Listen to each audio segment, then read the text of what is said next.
టీశాట్ ప్రేక్షకులకు నమస్కారం. మనము గత తరగతిలో సరళ రేఖలకు సంబంధించినటువంటి యొక్క కీలక భావనల గురించి అధ్యయనం చేయడం జరిగింది.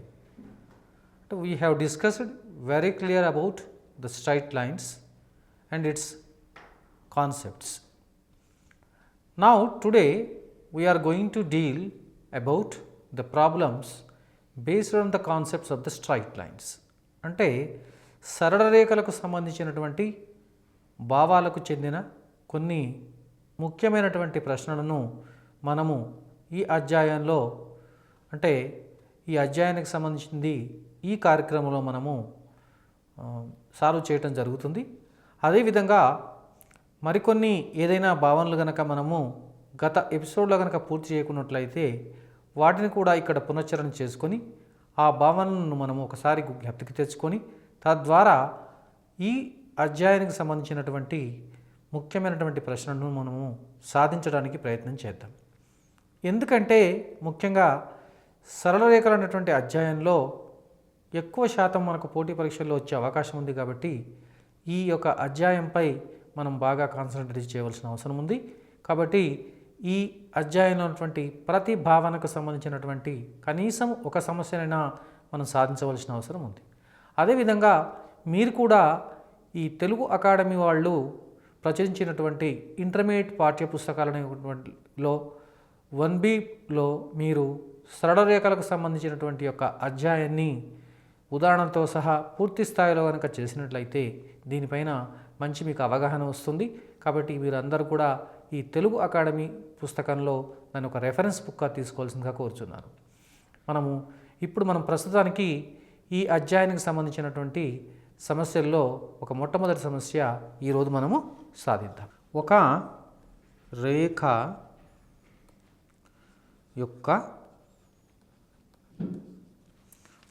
యొక్క వాలు -1/√3 అయితే దాని యొక్క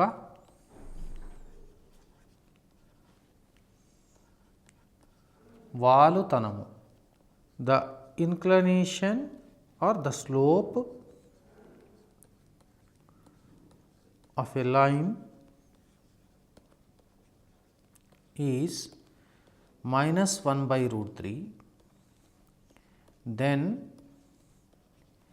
its inclination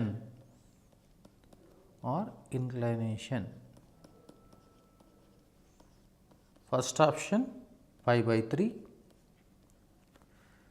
second option 5π/6, third option 2π/3, fourth option 3π/4. ఇప్పుడు మనము ప్రశ్నను మీరు గమనించి ఉంటారు.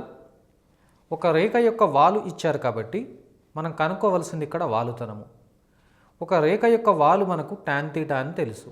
అంటే tan θ = -1/√3 ఈజ్ గివెన్, ఇచ్చినారు ఇక్కడ. అంటే మనం θ కనుక్కోవాలి. అంటే చూడండి, tan θ = -1/√3. ముఖ్యంగా మీరు గమనించవలసినటువంటి విషయం ఏంటంటే θ బిలాంగ్స్ టు 0 degrees, π. అంటే 0కు πకి మధ్యన ఉంటుంది θ.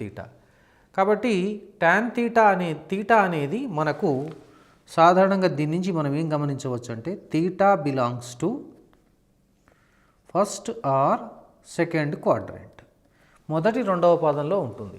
అంటే ఇక్కడ tan θ నెగిటివ్ కాబట్టి మైనస్, కాబట్టి θ అనేది మనకు ఇది రెండవ పాదంలో ఉంటుంది. కాబట్టి ఇప్పుడు మనం దీన్ని ఈ విధంగా రాసుకోవచ్చు.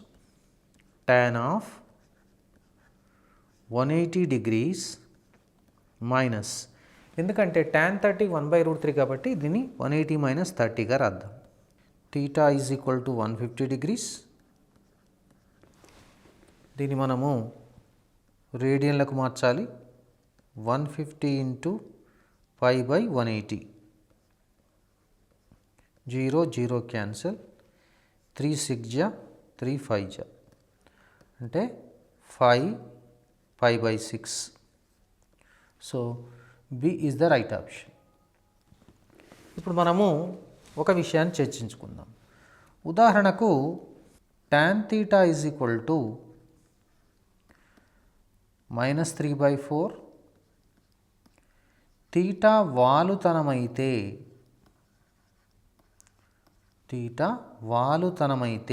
అంటే ఒక రేఖ యొక్క వాలుతనమైతే sin θ is equal to cos θ is equal to ఎంత అని అడిగారు అనుకోండి.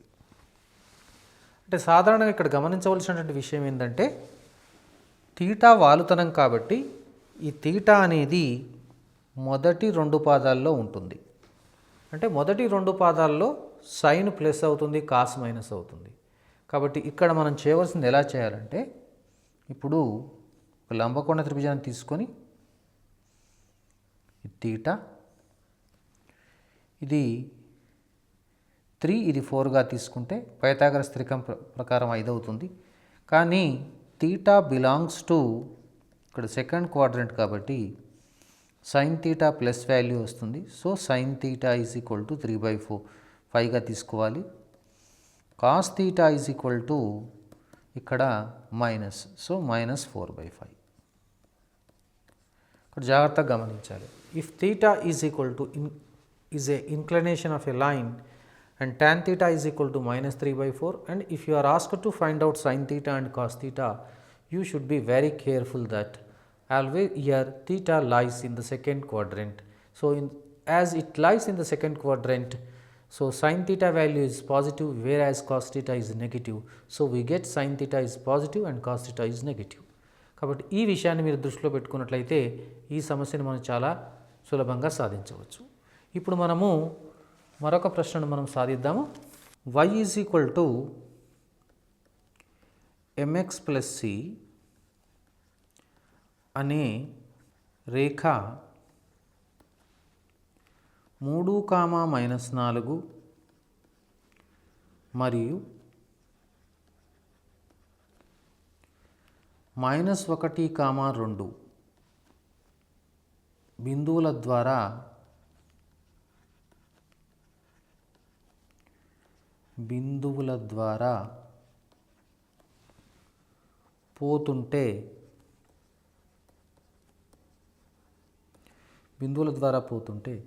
m is equal to,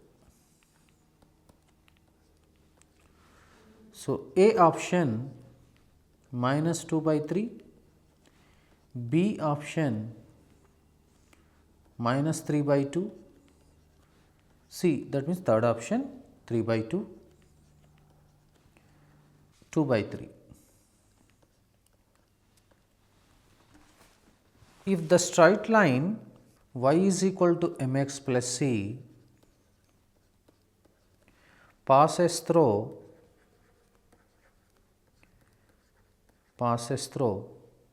3, -4 and -1, 2, then m is equal to, the same options are applicable for in English version also. So ఈ విధంగా y is equal to mx plus c అనే రేఖ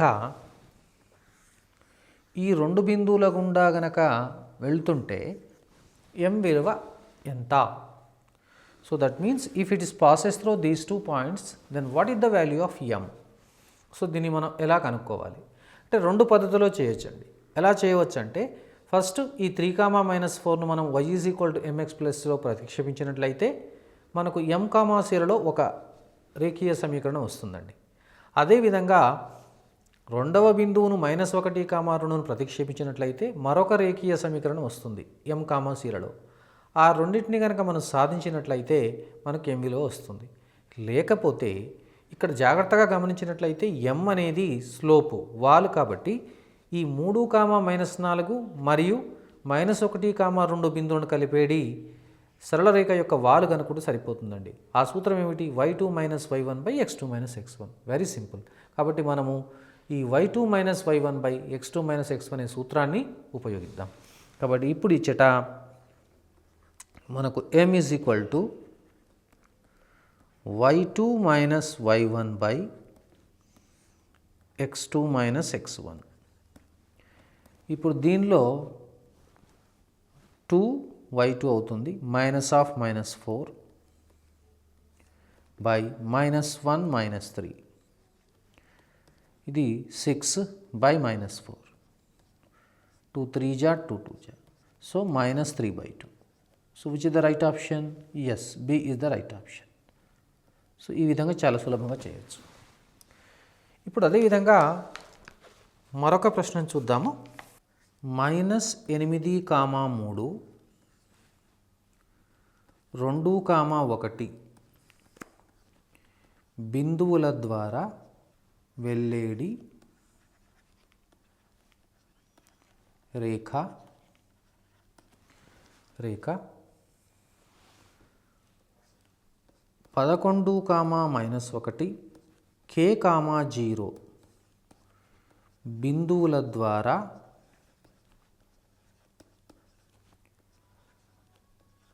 వెళ్ళేడి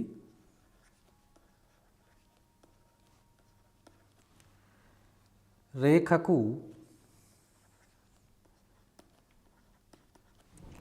సమాంతరముగా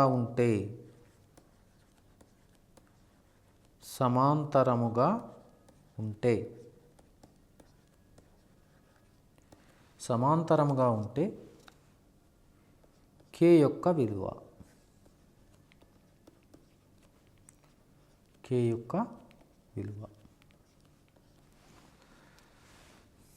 the line passes through -8, 3, 2, 1 is parallel to the line passes through 11, -1 k, 0. Then the value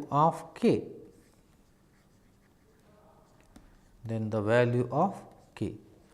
so ఇక్కడ options ఒకసారి చూద్దాము. A 5, B 7, C 5/2, D 6. ఇప్పుడు మీరు గమనిస్తూ ఉండొచ్చు, ఇక్కడ మనం ఏం చేస్తున్నామంటే తెలుగు వర్షన్, ఇంగ్లీష్ వర్షన్లో రాస్తున్నాము. కాబట్టి మీరు ఏ వర్షన్లో సరే ఈ ప్రశ్న అర్థం చేసుకొని ప్రశ్న సాధించడానికి అవకాశంగా ఉండే విధంగా ఇక్కడ ఒకసారి మీకు తెలుగు వర్షను మరియు ఇంగ్లీష్ వర్షన్లో ప్రశ్నను రాయడం జరుగుతుంది.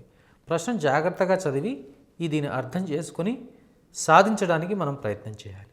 అంటే మొదటి 2 బిందువుల గుండా పోయే రేఖ తర్వాత 2 బిందువుల గుండా పోయే రేఖకు సమాంతరంగా ఉంది.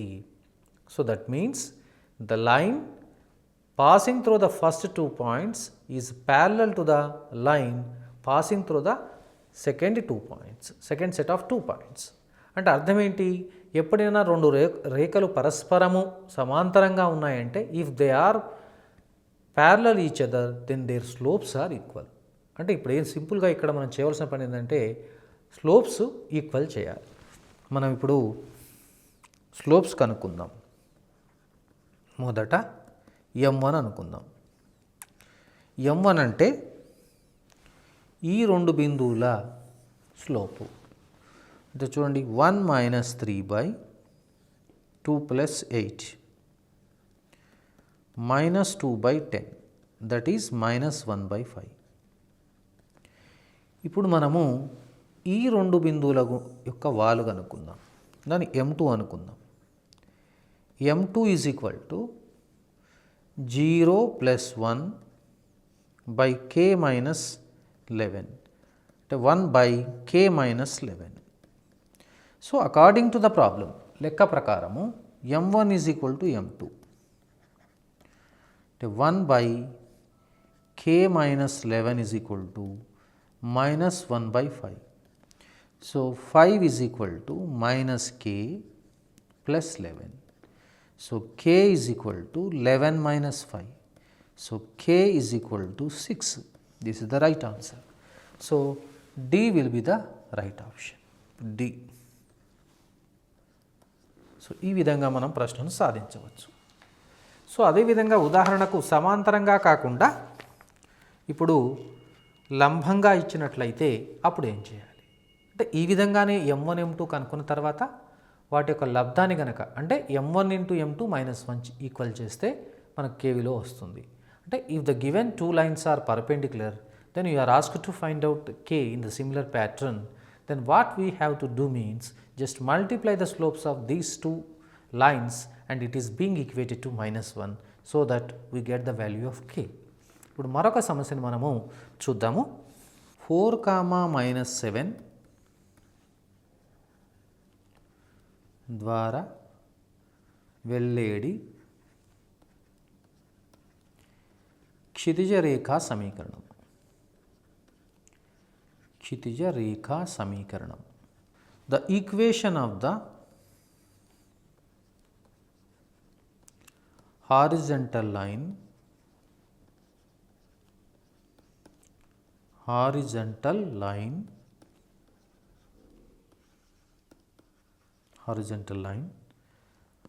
passes through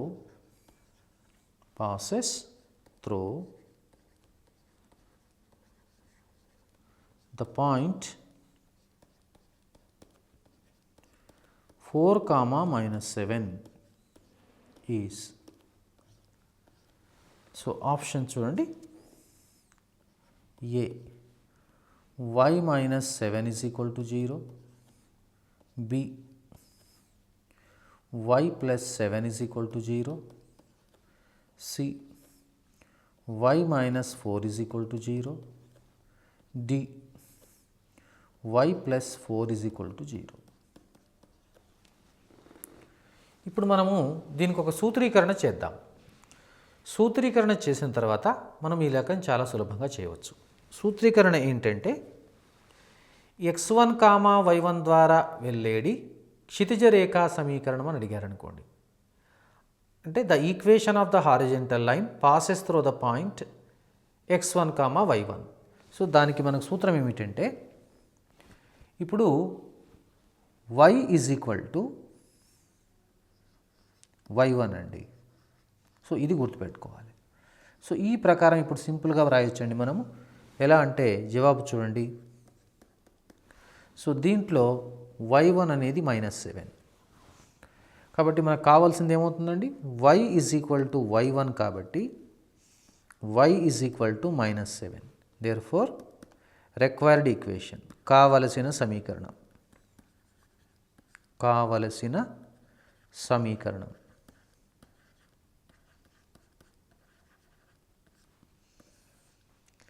y +7 is equal to 0. So B is the right option. So అదేవిధంగా ఇప్పుడు మనము మరొక సమస్యను చూద్దాం. ఎలా అంటే ఒక రేఖా సమీకరణం ఇచ్చి అది x అక్షానికి సమాంతరంగా ఉన్నట్లయితే అంటే x అక్షానికి సమాంతరంగా ఉందంటే క్షితిజ రేఖా సమీకరణమే అంటే హారిజంటల్ లైన్. అప్పుడు మనం కేవీలో ఎలా కనుక్కోవాలో ఒకసారి చూద్దాం. క్షితిజ రేఖా సమీకరణం అయినప్పుడు మనం దానికి సంబంధించిన లెక్కను మరొకటి మనం పరిశీలిద్దాం. 3x + 4y + 5 + k of x + 2y - 3 is equal to 0 అనేది x అక్షముతో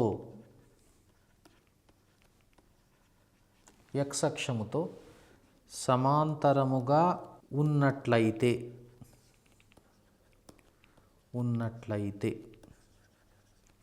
k is equal to if the line 3x + 4y + 5 + k of x + 2y - 3 is equal to 0 is parallel to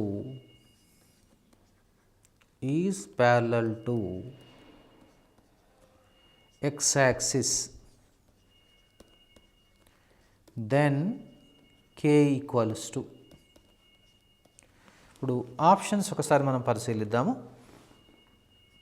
a1 b-3 c4 d2. ఒకసారి మనం ఈ ప్రశ్నను గమనించినట్లయితే ఇది x అక్షానికి సమాంతరంగా ఉన్నది, parallel to the x axis, అంటే ఇది క్షితిజ రేఖ, హారిజెంటల్ లైన్. అంటే హారిజెంటల్ లైన్ యొక్క రూపాన్ని మనం ఒకసారి గమనించినట్లయితే అది ఏ రూపంలో ఉంటుందండి? ఒకసారి మీరు చూడండి, అదే రూపంలో ఉంది horizontal line.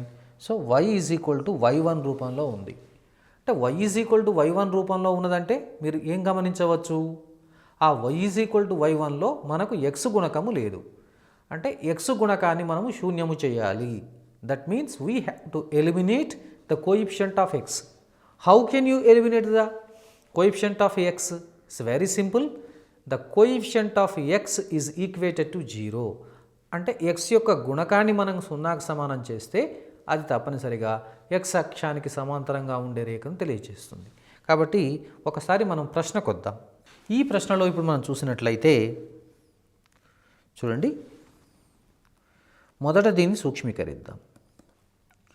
3x plus 4y plus 5, జాగ్రత్తగా సూక్ష్మీకరించాలి, plus kx plus 2ky minus 3k is equal to 0. ఇప్పుడు మనం చూడండి, ఈ 3x kx దానిలో నుంచి x కామన్ తీయాలి, 4y 2ky, ఈ రెండు స్థిర రాశులు ఒక దగ్గరికి వస్తాయి. అప్పుడు మనం దీన్ని ఈ రూపంలో రాయొచ్చు. 3 plus k of x plus 4 plus 2k of y plus 5 minus 3k is equal to 0. So గమనించారు కదా మీరు. ఇప్పుడు మరొకసారి చూడండి, ఈ y is equal to y1 అంటే ఇక్కడ ఏం చేయాలి మనము? x గుణకాన్ని శూన్యం చేయాలి. అంటే ఇప్పుడు మనం ఇక్కడ x గుణకాన్ని శూన్యం చేస్తాం. అంటే x గుణకము 0, coefficient of x is equal to 0, అంటే ఇది 0 కావాలి. అంటే ఇప్పుడు మనకు 3 plus k is equal to 0, అంటే k ఈజ్ ఈక్వల్ టు -3. ఇలా చాలా సులభంగా మనం ప్రశ్నను సాధించవచ్చు. So B is the right option. ఇప్పుడు మనము ఇదే కనుక y అక్షంతో సమాంతరంగా ఉందనుకోండి, ఏ విధంగా చేస్తారండి? ఎస్, y అక్షంతో కనుక సమాంతరంగా ఉన్నట్లయితే దీనిలో y గుణకాన్ని మీరు సున్నాకు సమానం చేస్తారు. అంటే 4 ప్లస్ 2k ఈజ్ ఈక్వల్ 0 అవుతుంది. తద్వారా k విలువను మీరు కనుక్కోవచ్చు. ఇప్పుడు మనము మరొక సమస్యను చూద్దాం. ఎక్సంతరఖండము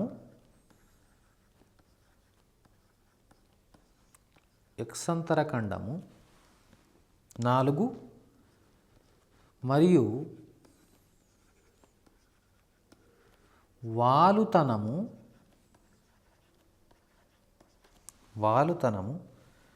π/4గా కలిగిన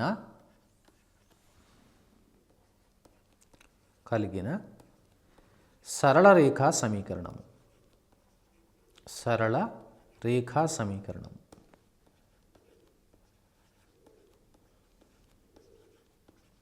The equation of the straight line whose inclination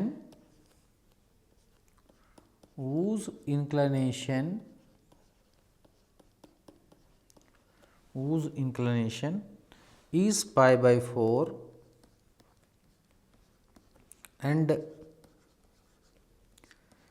x-intercept is 4 is.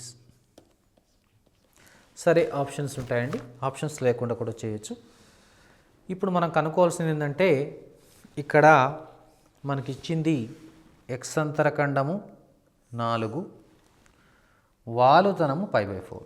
అంటే inclination is π/4 and x intercept is 4. దీన్ని ఏమంటారంటే ప్రాబ్లం చేసేటప్పుడు ఫెయిర్ ఆఫ్ ప్రైజింగ్ అంటారు. అంటే మనకు ఎంతవరకు అవసరమో అంతవరకే మనం గమనించాలి ప్రశ్నలో. ఈ రెండు తెలిస్తే ఇప్పుడు మనము సరళరేఖా సమీకరణం కనుక్కోవచ్చు. అంటే వాలుతనం అంటే ఇంక్లినేషన్ తెలిసింది కాబట్టి వాలు వస్తుంది, ఎం వస్తుంది. ఎక్స్ అంతరఖండం అంటే ఇక్కడ ఏ ఇచ్చారు, మనకు సూత్రం ఉంది, ఆ సూత్రం ద్వారా చేయవచ్చు. కాబట్టి దీన్ని ఎలా సాధించాలో ఒకసారి చూద్దాం. మొదట m = tan θ కాబట్టి సో ఈ విలువను ప్రతిక్షేపిద్దాం తీటా బదులు. అంటే tan 45 degrees అంటే π/4 మీకు తెలుసు 1. ఇక ఇది ఎక్స్ అంతరఖండము, దీన్ని ఏ అనుకుందాము. సో 4 కావలసిన సమీకరణము రిక్వైర్డ్ ఈక్వేషన్, కావలసిన సమీకరణము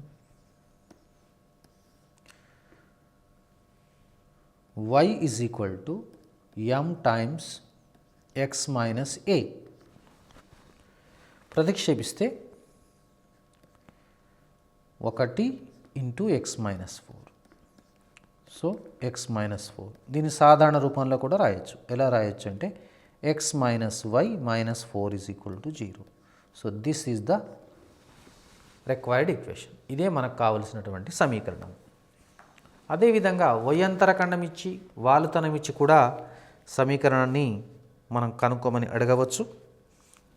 మరొక ప్రశ్నను మనం పరిశీలిద్దాం.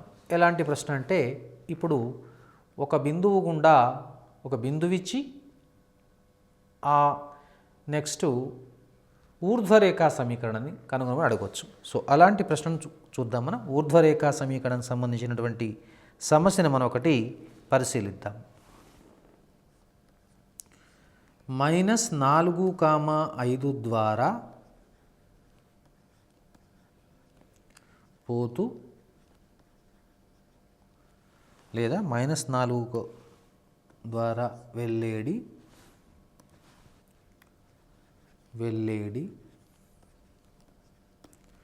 ఊర్ధ్వరేఖా సమీకరణము, ఊర్ధ్వరేఖా సమీకరణము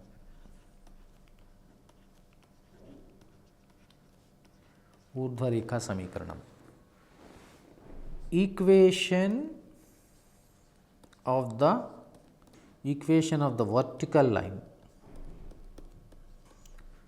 vertical line passes through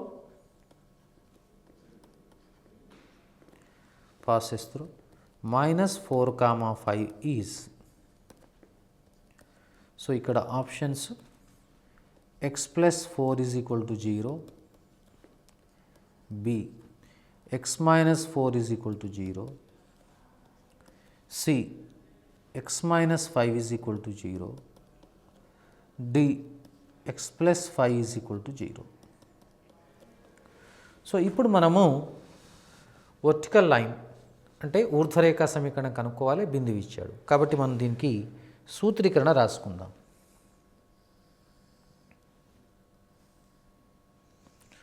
అది x = x1 రూపంలో ఉంటుందండి. అంటే ఇది x1. ఇప్పుడు మనం దీని జవాబు ఏ విధంగా రాయొచ్చు అంటే x = x1 = -4. So x + 4 = 0. దీంట్లో రైట్ ఆప్షన్ ఏంటండి? So first option A. So A is the right option. ఇప్పుడు మనము ఇదే కాన్సెప్ట్కి సంబంధించి భావనకు సంబంధించి ఇప్పుడు మరొక సమస్య ఏంటంటే L1 + λ L2 = 0 రూపంలో ఉండి అది కనుక వర్టికల్ లైన్ లేదా ఊర్ధ్వరేఖా సమీకరణం అయితే దానిలో k విలువ ఏ విధంగా కనుక్కోవాలంటే మనం ఏం చేస్తామంటే ఈ సూత్రాన్ని ఉపయోగించి చేయడం జరుగుతుంది. సో అలాంటి సమస్యని ఇప్పుడు మనం ఒకటి చేయడానికి ప్రయత్నం చేద్దాం. ఏ విధంగా అంటే అది కూడా ఊర్ధ్వరేఖా సమీకరణము లేదా వర్టికల్ లైన్ అయితే k విలువ కనుక్కోవడం. ఇప్పుడు మనము 3x plus 14y plus 7 plus k times 5x plus 7y plus 6 is equal to 0 అనేది y అక్షమునకు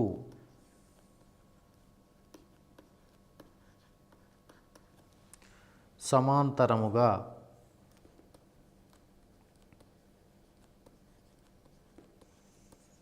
ఉంటే k is equal to. So that means 3x plus 14y plus 7 plus k times 5x plus 7y plus 6 is equal to 0 is parallel to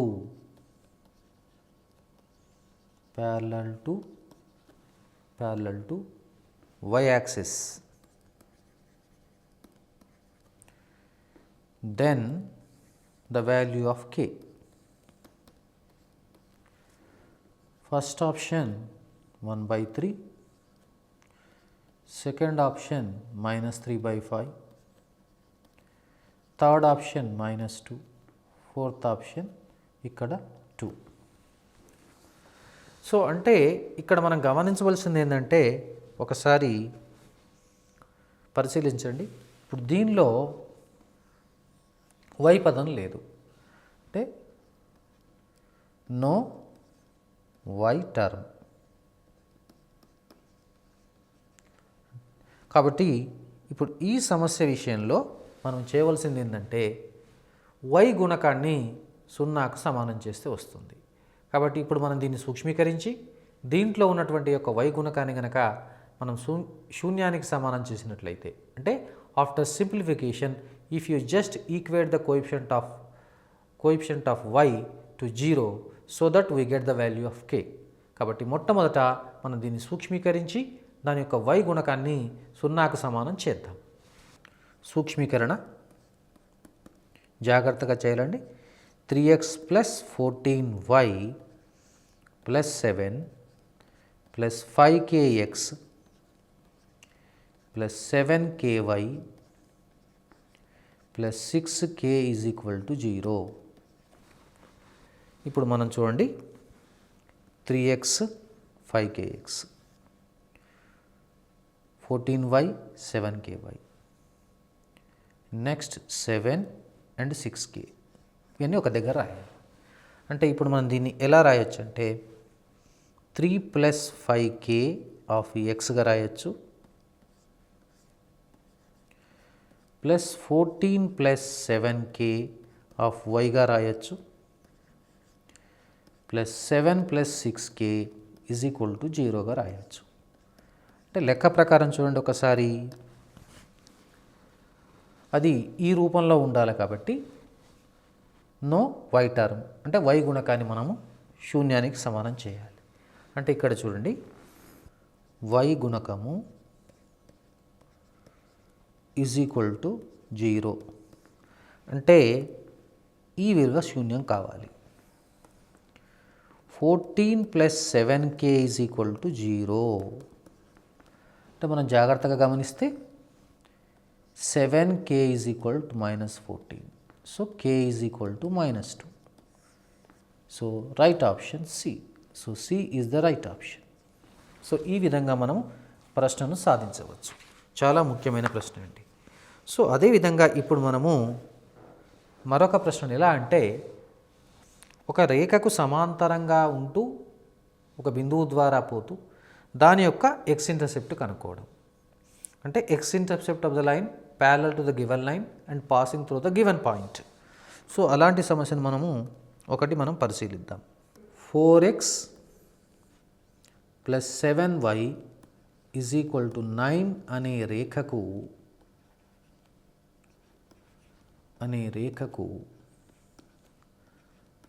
సమాంతరంగా ఉంటూ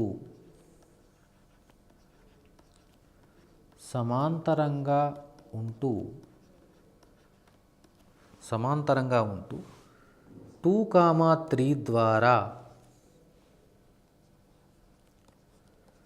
వెళ్ళేడి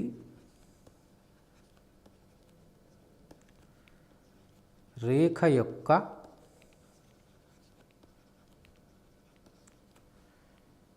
x అంతరఖండము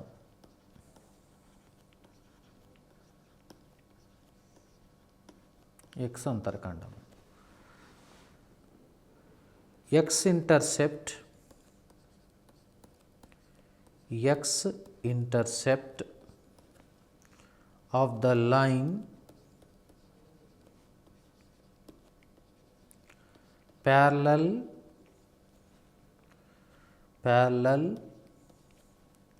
to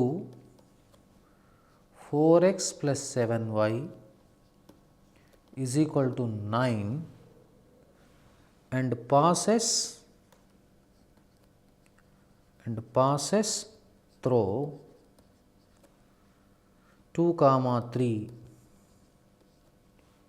is. So, option A 25/4, B 17/4, C అంటే third option 29/4, D 29/7. ఒకసారి ఈ ప్రశ్నను మనం పరిశీలిద్దాం. అంటే first మొట్టమొదట దీన్ని మనము 2 స్టెప్స్లో చేయాలి. What is the first step means? First we have to find out the equation of the line which is parallel to 4x plus 7y is equal to 9 and passes through the point 2, 3. So, having been actually evaluated the equation of the line, then find out the intercept of that equation, x intercept of the equation. So, that gives us the solution for this question. అంటే first మొట్టమొదట ఈ 4x plus 7y is equal to 9 అనే సమీకరణానికి సమాంతరంగా ఉంటూ 2, 3 ద్వారా వెళ్ళేడి సరళరేఖా సమీకరణం కనుక్కోవాలి. కనుక్కున్న తర్వాత దాని యొక్క x అంతరఖండం కనుక్కోవాలి. అంటే ఏం లేదండి, x అంతరఖండం కనుక్కోవాలంటే దానిలో y బదులు 0 పెట్టేస్తే వచ్చే x విలువనే x అంతరఖండం అవుతుందండి. That's very simple. So we have to replace in the place of y 0 so that we get the x value. So దీన్ని మనం ఫస్ట్ మొట్టమొదట ఈ సమాంతర రేఖా సమీకరణం ఎలా కనుక్కోవాలో ఒకసారి చూద్దాం. 4x ప్లస్ 7y రాయండి. అది ఎక్కడి నుంచి వెళ్తుందండి ఒకసారి చూడండి. 2, 3 పాసెస్ త్రూ 2, 3. ఇప్పుడు మీరు దీన్ని ఎలా రాయాలంటే 4 into 2 plus 7 into 3, 8 plus 21, 29 వచ్చిందండి.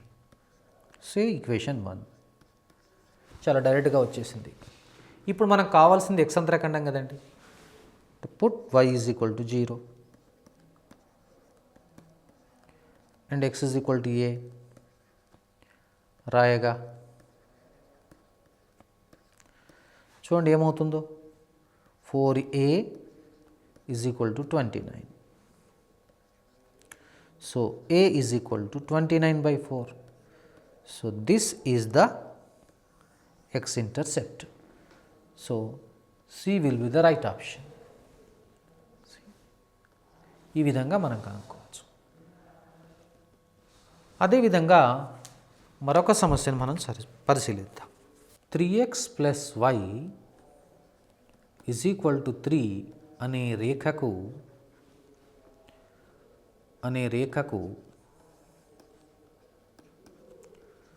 లంబంగా ఉంటూ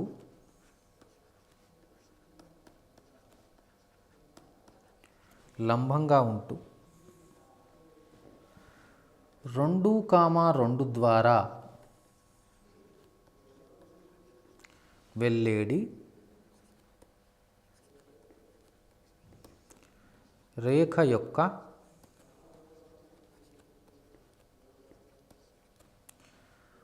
y అంతరఖండము.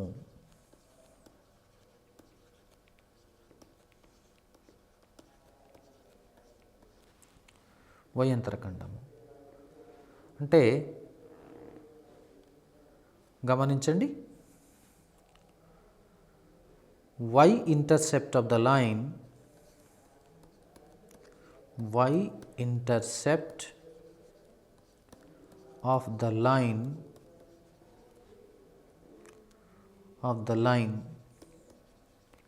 perpendicular to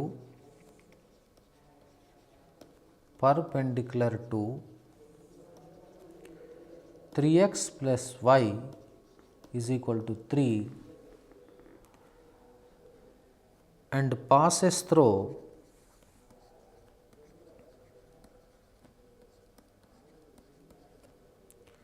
and passes through 2, 2 is ఇక్కడ option A 1/3, option B 2/3, option C 1, option D 4/3. మరొకసారి గతంలో చేసినటువంటి ప్రశ్నను మీరు పరిశీలించండి. ఒకసారి గతంలో చేసినటువంటి ఒక ప్రశ్నను పరిశీలించండి. స్క్రీన్ పైన పరిశీలించండి. ఇక్కడ ఏంటండి, సమాంతరంగా ఉండేది. కాబట్టి ఇప్పుడు మనము కనుక్కోవాల్సింది ఏంటంటే లంబంగా ఉండేది కనుక్కోవాలి. దాన్ని కనుక్కోవడానికి మీకు చాలా సులభ పద్ధతి చెప్తాను, షార్ట్కట్ మెథడ్. కనుక్కున్న తర్వాత మనం చేయవలసింది ఏంటంటే x = 0, y = b సబ్స్టిట్యూట్ చేయండి, b విలువ కనుక్కోండి. So that is the method. So సాధించడానికి ప్రయత్నం చేద్దాం. ఫస్ట్ మీరు మొట్టమొదట ఈ భాగాన్ని రాయండి.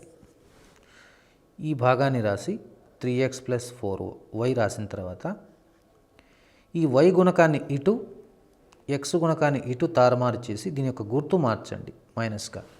అంటే అప్పుడు ఎలా అవుతుందంటే దీన్ని ఎలా రాయొచ్చు అంటే x - 3y = సింబల్ పెట్టండి. పెట్టిన తర్వాత మీరు ఈ పాయింట్ చూసుకోండి, 2, అంటే x బదులు 2, y బదులు 2 ఇక్కడ సబ్స్టిట్యూట్ చేయండి. 2 - 6 అంటే -4 వస్తుందండి. So equation 1. ఇప్పుడు మనకు x అంతరఖండం కనుక్కోవచ్చు, y అంతరఖండం కనుక్కోవచ్చు. So we can find out x intercept as well as y intercept. So in order to find out y intercept, so now just you do one thing, put x = 0 and y = b. అంటే మనం ఇక్కడ y అంతరఖండం కనుక్కోవాలంటే xను 0 చేయాలి, y బదులు y ఉన్నా పర్వాలేదు, లేకపోతే b ప్రతిక్షేపిస్తే సరిపోతుంది. So now put x 0 and y b రాయగా చూడండి అప్పుడు ఏమొస్తుంది ఒకసారి, -3b = -4. ఇప్పుడు మీరు b = గమనించవచ్చు 4/3. Which is the right option? Yes, D is the right option. So ఈ విధంగా మనం చాలా సులభంగా ప్రశ్నను సాధించవచ్చండి. ఇప్పుడు మీరు జాగ్రత్తగా గమనించండి, ఎందుకంటే ఇలాంటి ప్రశ్నలు చాలా ఇంపార్టెంట్. కాబట్టి మీరు ఈ ప్రశ్నలు మీరు గమనిస్తూ ఉండాలి. ఇప్పుడు మనం ఏం చేద్దామంటే ఒక సరళరేఖ యొక్క సాధారణ రూపాన్ని మనం దాన్ని అభిలంబ రూపము నార్మల్ ఫామ్లోకి ఏ విధంగా మార్చాలి దాని గురించి చర్చించుకుందాం. x - √3y + 6 = 0 యొక్క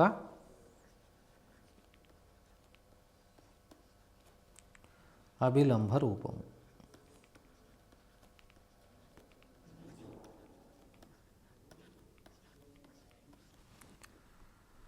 normal form of x - √3y + 6 = 0 is. సరే, దీని జవాబులు ఉంటాయి. ఫస్ట్ మొట్టమొదట ఇది మనకు కొత్త ప్రశ్న కాబట్టి ax + by + c = 0 రూపంలో ఉండేటువంటి యొక్క సాధారణ సమీకరణాన్ని మనం నార్మల్ ఫామ్లోకి అంటే అభిలంబ రూపంలోకి ఎలా మార్చాలో తెలుసుకుందాం. తెలుసుకున్నట్లయితే ఆ విధానమే ఈ ప్రశ్నకు జవాబు అవుతుంది. కాబట్టి ఫస్ట్ మొట్టమొదట మనము దీన్ని అభిలంబ రూపంలోకి మార్చాలంటే ఏం చేయాలో చూద్దాం. మొదటది ఇక్కడ మనం స్థిర పదాన్ని కుడివైపు తీసుకెళ్ళి ఇరువైపులా రూట్ ఆఫ్ a² + b² చేత భాగాహారం చేసినట్లయితే అది అభిలంబ రూపంలోకి వస్తుంది. సరే, ఇప్పుడు ఒకసారి మనము సమస్యను చూద్దాం. x minus √3y + 6 = 0. ఇచ్చట మీరు a అంటే 1, b అంటే -√3 గమనించండి. ఈ 6 అటు పంపిస్తే x మైనస్ √3y -6. మరొక ముఖ్యమైన విషయం మీరు గమనించవలసింది ఏంటంటే ఈ స్థిర పదాన్ని మీరు చూడాలి, దానికి గుర్తు చూడాలి. స్థిర పదం యొక్క గుర్తు మైనస్ కాబట్టి ఇప్పుడు మనం దీన్ని ఏం చేయాలంటే మొట్టమొదట -1 చేత గుణకారం చేయాలి. అంటే అప్పుడు ఇది -x + √3y = 6 అవుతుంది. ఇప్పుడు మనము ఇరువైపులా రూట్ ఆఫ్ a² + b² అంటే 1 + 3 అంటే √4 2 చేత భాగించాలి. అప్పుడు ఇది x × -1/2 ప్లస్ y × √3/2 = 3 అవుతుంది. అంటే దీన్ని మనము x cos α plus y sin α pతో కంపేర్ చేస్తే, పోలిస్తే ఇక్కడ గమనించవలసిన విషయం ఏంటంటే cos α -1/2, ఇక sin α √3/2. మరొకసారి ఈ రెండిటి యొక్క గుర్తులు గమనించండి. కాస్ ఏమో మైనస్, సైన్ ఏమో ప్లస్ కాబట్టి ఆల్ఫా అనేది ఇక్కడ మనకు రెండవ పాదంలో ఉంటుంది. రెండవ పాదంలో ఉంటుంది కాబట్టి ఇక్కడ 180 - తీసుకోవాల్సిన అవసరం ఉంది. కాబట్టి ఆల్ఫా = 180 degrees అంటే π మైనస్ ఎప్పుడవుతుంది √3/2 60 కాబట్టి π/3 అంటే 2π/3. మనము దీనిని ఈ రూపంలో రాయాలి కాబట్టి దీన్ని ఏ విధంగా రాసుకోవచ్చు అంటే x cos 2π/3 plus y sin 2π/3 = 3. So ఇది మనకు కావలసినటువంటి యొక్క జవాబు. అయితే మీరు ఒక విషయాన్ని గమనించాలి, ఇంత పెద్దగా కూడా చేయవలసిన అవసరం లేదు. మీరు ఆప్షన్స్ ఉంటాయి కాబట్టి ఆప్షన్స్ని దీన్ని సూక్ష్మీకరిస్తే, ఉదాహరణకు కాస్ 2π/3 విలువ sin 2π/3 విలువ ఇంకా ప్రతిక్షేపించినట్లయితే మీకు జవాబు వస్తుంది. సో ఈ విధంగా మీరు సమస్యలు సాధించుకోవచ్చు. అయితే ఇంతవరకు మనం ఏం చేశామంటే సరళ రేఖల్లో అతి ముఖ్యమైనటువంటి యొక్క సమస్యలు మనం సాధించడం జరిగింది. అయితే ఇంకా మరికొన్ని సమస్యలు కూడా మనకు ఈ అధ్యాయంలో ఉంది. ఈ అధ్యాయం అనేది చాలా పెద్ద అధ్యాయము, విస్తృతంగా ఉంటుంది కాబట్టి ఇంకా మరికొన్ని సమస్యలు కూడా మనం సాధించవలసిన అవసరం ఉంది. కాబట్టి అలాంటి మరికొన్ని ముఖ్యమైన సమస్యలు సాధించడం కోసము తదుపరి కార్యక్రమంలో నేర్చుకుందాము. అంతవరకు సెలవు.